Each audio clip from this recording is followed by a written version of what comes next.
વ્યક્તિત્વ એવું પણ હતું કે જેની ગરિમા આજે હજારો વર્ષ પછી પણ સચવાઈ રહે છે.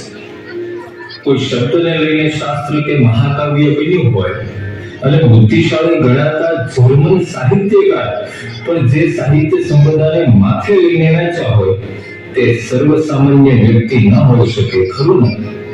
પણ જ્યાં પંડિતોની બુદ્ધિ પહોંચી ન શકે તેવી ઘટનાના સ્વાદને માણવો તો રહ્યો જ. આજે ચોરોડા પ્રાથમિક શાળાના બાળકો તમને આ ભારતના મહાન કવિ કાલિદાસની જીવન કથાને લઈ અને નાટ્ય દ્વારા પ્રદર્શિત કરશે. તો પ્રસ્તુત છે એકાંકી ન ભૂતો ન ભવિષ્યતિ. બાળકો, અયોધ્યાથી પટનાનું અંતર કેટલું છે? ગુરુજી, 40 ક્રોસ જેટલું? નહીં, કાલે જ ભણાવ્યું હતું ને આજે ભૂલી ગયો.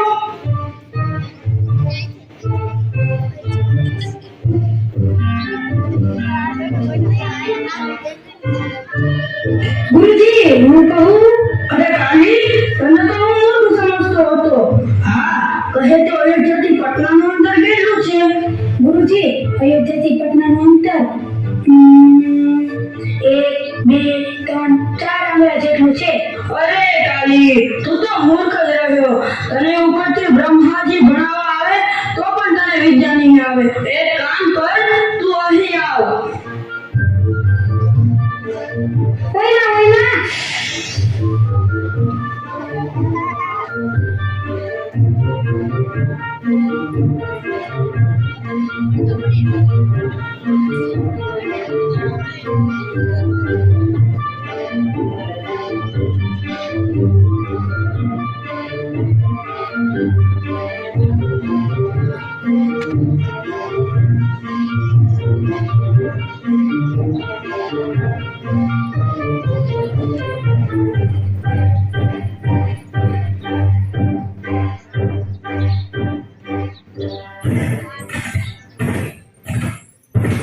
કાલી, તું કેમ નિરાશ છે?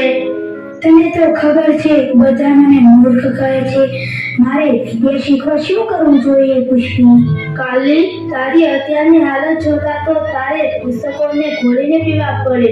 તું બીન વગાડને, મારે સાંભળવી છે.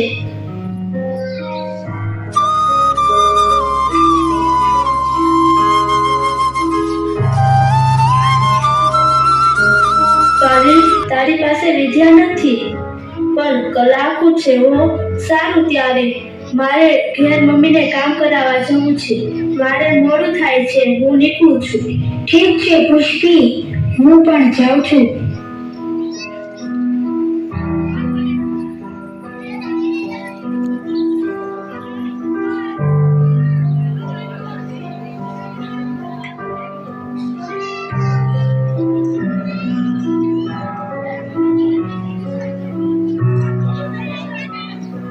માં, હું આવી ગયો.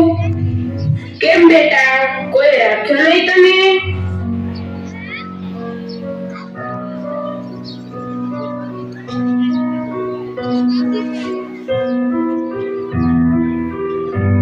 આ તું શું કરે છે, અકલમઠ્ઠા? માં, મને પુષ્પીએ ગ્રંથને ઘોળીને પીવાનું કીધું છે. અરે મૂર્ખ, આ તું શું કરે છે? પુસ્તક ઘોળીને પીવાથી કોઈ હોશિયાર ન થાય, અકલમઠ્ઠા. તારે મારા ઘરે જ અવતાર લેવો હતો. નીકળી જા અહીંયાથી. પુષ્પી, પુષ્પી, પુષ્પી, એ કહે એમ જ કરજે મૂર્ખા. તારા જેવા સંતાન હોવા કરતા વાંજનું રહેવું સારું. નીકળતો અહીંયાથી, હવે કદી ના આવતો.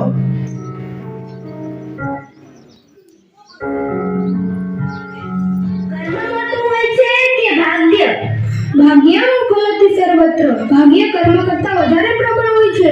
નસીબ જ રાજાને રંક અને રંકને રાજા બનાવે છે. જેમ કે આપનો જન્મ રાજકુળમાં થયો એટલે આપ મહારાણી બન્યા, અને હું ગરીબ બ્રાહ્મણના ઘરે જન્મ્યો એટલે હું હજુ પણ અવિવાહિત છું. જો ભાગ્ય ઉપર ચાલતું હોત તો આપ વાજે વાત કરવા શા માટે આવ્યા? તમારા નસીબમાં વિદ્યુતમાં હશે તો શાસ્ત્રાર્થ કરવાની કોઈ જરૂર નથી. કર્મ પ્રધાન વિશ્વ રચી રાખા, જો જૈસે કરઈ સો તસ ફલ ચાખા. સાધુ સાધુ. આ બોલો વિપ્રવર્ય, જીવન શું છે? જીવન એક જન્મ મરણની યાત્રા છે.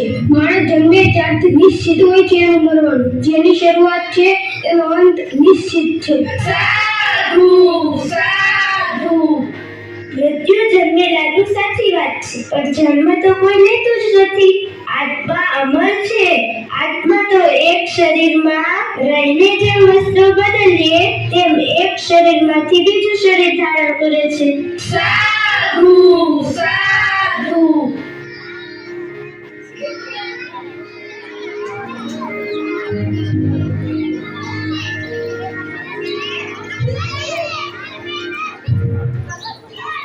પ્રણામ ગુરુજી. ફરી એકવાર તમારા શિષ્યનું વિદ્યોત્તમાએ અપમાન કર્યું.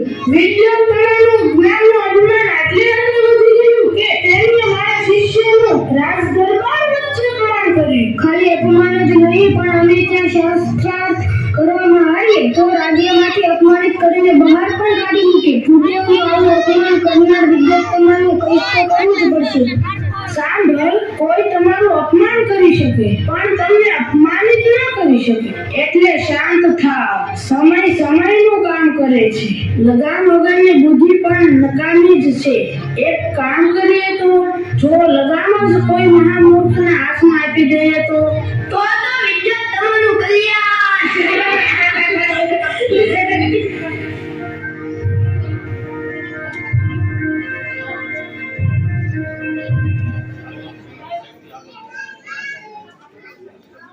ઓ ભાઈ, કોણ છે તું? તારો પરિચય?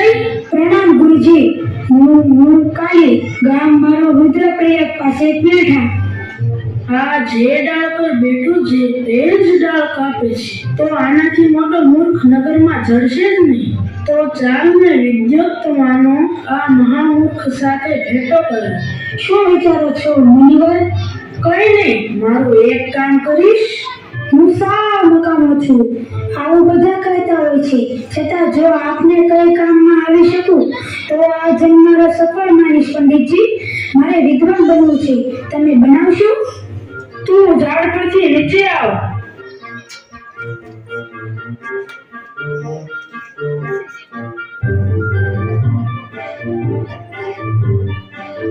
તારે વિદ્વાન બનવું હોય તો રાણી વિદ્યોત્તમા સાથે લગ્ન કરવા પડશે. એ તો બહુ વિદ્વાન અને હોશિયાર છે. એ મને વિદ્યા શીખવશે? હા, પણ તું જો તેણીની સાથે લગ્ન કરીશ તો જ તને વિદ્યા શીખવશે. પણ મેં તો એવું સાંભળ્યું છે કે પરણવાની ઈચ્છા રાખનારા સારા સારા પંડિતોને એ શાસ્ત્રાર્થમાં હરાવી દે છે. એ મારા જેવા સાથે લગ્ન કઈ રીતે કરશે? કઈ નહીં, તને એ જે પ્રશ્ન પૂછે તે પ્રશ્નોના તારે ઈશારામાં જવાબ આપવાનો. તારે આજ મૌન છે એવું રાખવાનું. એકવાર લગ્ન પતે પછી તને બોલવાની છૂટ. મારી સામે જોતો થશે. આલે અંગતનું ધારણ કર. કાલી જ્ઞાન માટે પરિણય કરવા ચાલ્યા છે, પણ જ્ઞાનની શરૂઆત તો અજ્ઞાનથી છે. પંડિતો, રાજ દરબારીઓ, ચૂડામણી અને કાલી એમ સૌ બેઠા છે. કાલી, હું તને પ્રશ્ન પૂછું છું.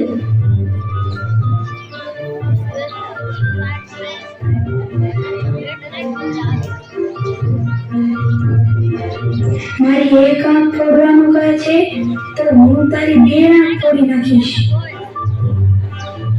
સાધુ સાધુ. આપનો જવાબ સાચો છે.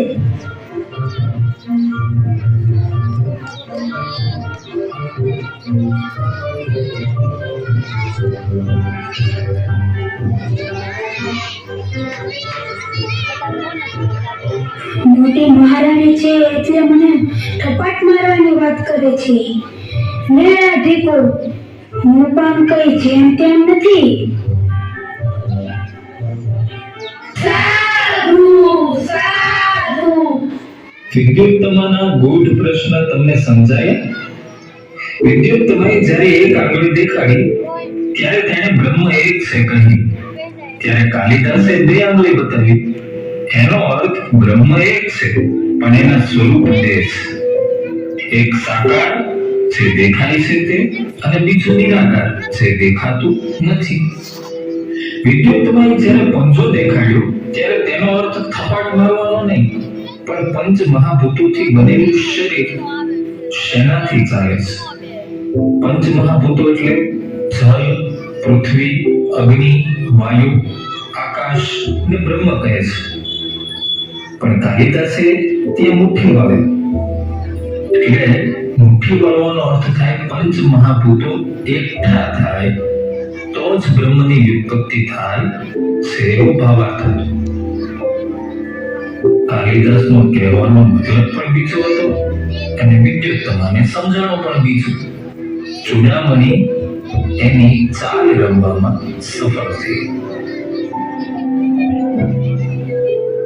હું આ શાસ્ત્રાર્થમાં હાર સ્વીકારું છું.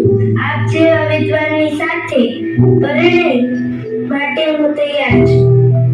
ધાર્યા કામ કદાપી સિદ્ધ ન થતા, ધાર્યા નો વહે વાયરા, ધાર્યા મનના વિચાર સિદ્ધ ન થતા, ધાર્યું ભવિષ્ય નથી, સંગાથી પ્રિય આ ગૃહસ્થ જીવને, ધાર્યા ન મળતા કદી, ધાર્યા ભાગ્ય કદાપી જટ નહીં ખુલે, ધાર્યું બધું ભોગટે, ધાર્યું તો ધણીનું થાય, શ્રી હરિ તારી મરજી, ત્યાં શું કરવી કોઈ બીજી અરજી.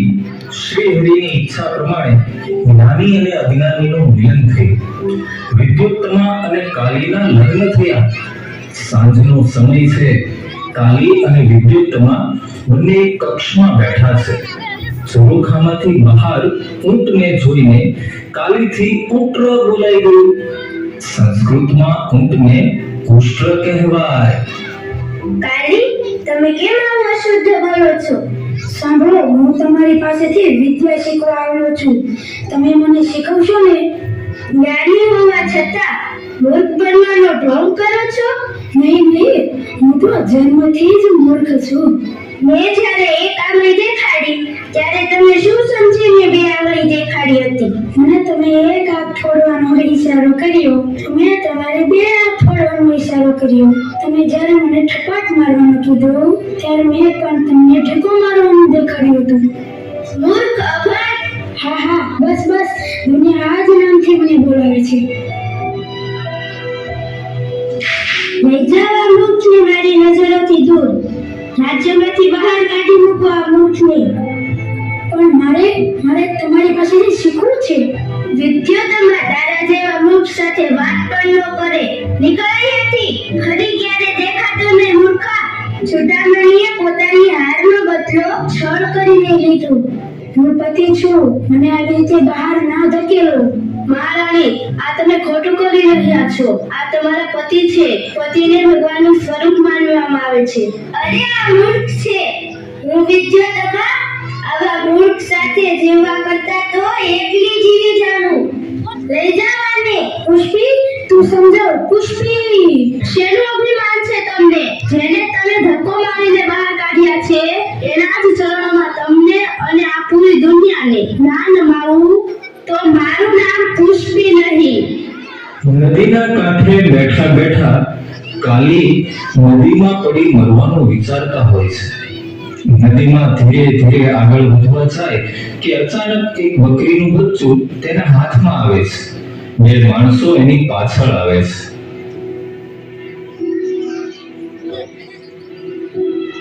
લાવ, અમને આપી દે આ બકરું. આજે માતાજીની બલી ચડશે. નહીં, વસ્તુ જો માતાજીને પ્રિય હોય તો હું પણ આ નદીમાં મરવા માટે જ આવ્યો છું. નદીમાં મરવું એના કરતા ચાલો માતાજીને બલીએ ચડું. તમારે જીવ જ લેવો હોય તો મારો જીવ લો. આ મૂંગા પશુને રહેવા દો. ચાલો, હું તમારી સાથે આવું છું.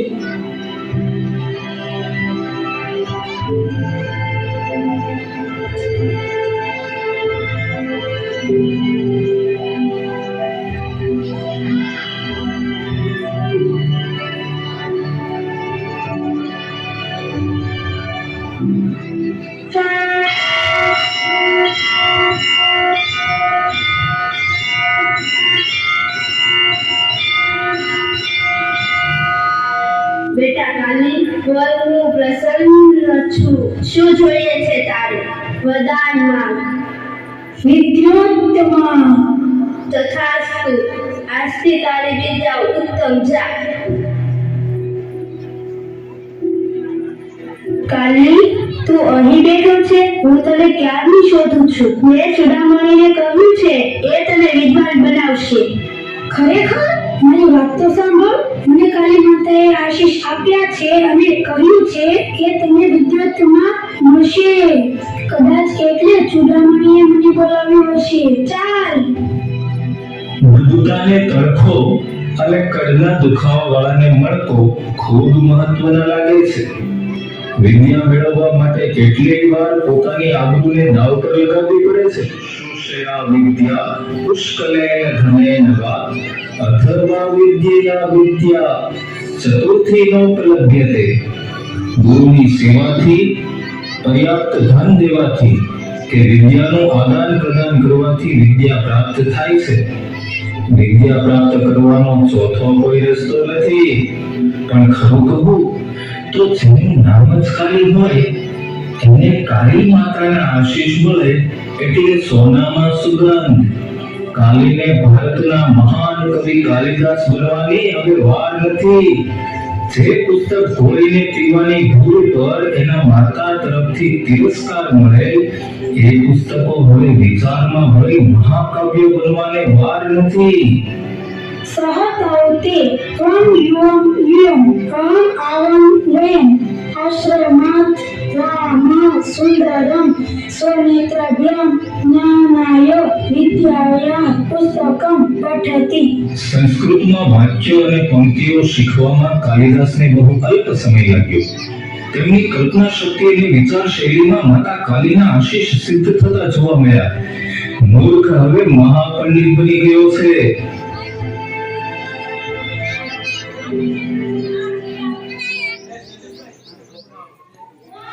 કાલિદાસોહમ, હું કાલિદાસ છું.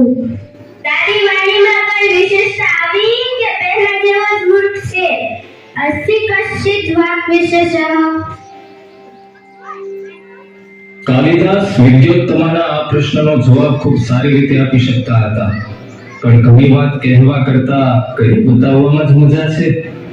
પૂરી દુનિયામાં કોઈ શબ્દને ધ્યાનમાં લઈ કવિતા નહીં, કાવ્ય નહીં, પણ મહાકાવ્યો લખાયા હોય એવી પૃથ્વી પરની પહેલી ઘટના છે. કાલિદાસે અસ્તિ ઉપર કુમાર સંભવમ, કશ્ચિત ઉપરથી મેઘદૂતમ, વાક ઉપરથી રઘુવંશ મહાકાવ્યમ અને વિશેષ ઉપરથી અભિજ્ઞાન શાકુંતલમ લખ્યા. એટલે જ કહ્યું છે કે ન ભૂતો ન ભવિષ્યતિ, થયા નથી અને કાલિદાસ જેવા થશે પણ નહીં. ભારતના મહાન કવિ અને નાટ્યકારે અનેક રાજાઓના દિલ જીત્યા હતા અને પ્રજામાં કવિ કુલગુરુ, કવિ શિરોમણી જેવા બિરુદો પામ્યા. તો વળી પાશ્ચાત્ય કવિઓ અને લેખકોએ તો આ કવિને વેદર્ભી રીતિના ઉચ્ચ કોટીના મહાકવિ કહ્યા. 40 જેટલી રચનાઓ કાલિદાસ દ્વારા થઈ, જેમાં અભિજ્ઞાન શાકુંતલમ નાટક તો એટલું લોકપ્રિય છે કે દુનિયાની દરેક ભાષામાં તેનો અનુવાદ થઈ ગયો છે. જર્મનીના કવિ જોન ગોએથે અભિજ્ઞાન શાકુંતલમને માથે લઈને નાચ્યો હતો. જર્મની આજે પણ સંસ્કૃતને સર્વોત્કૃષ્ટ પદ માને છે, કારણ કે એના પૂર્વજો કાલિદાસ, મંડી અને બાણ જેવા કવિઓની સાહિત્ય સંપદાના રસાસ્વાદને માણી ગયા હતા. અને આપણે ગુલામી અને ગરીબી વચ્ચે આવા ઉમદા સાહિત્યકારો અને સંસ્કૃતને ભૂલી ગયા. રામાયણ અને મહાભારત વિશ્વભરમાં સુપ્રસિદ્ધ ગ્રંથો છે, તો કાલિદાસ વિશ્વ પ્રસિદ્ધ કવિ.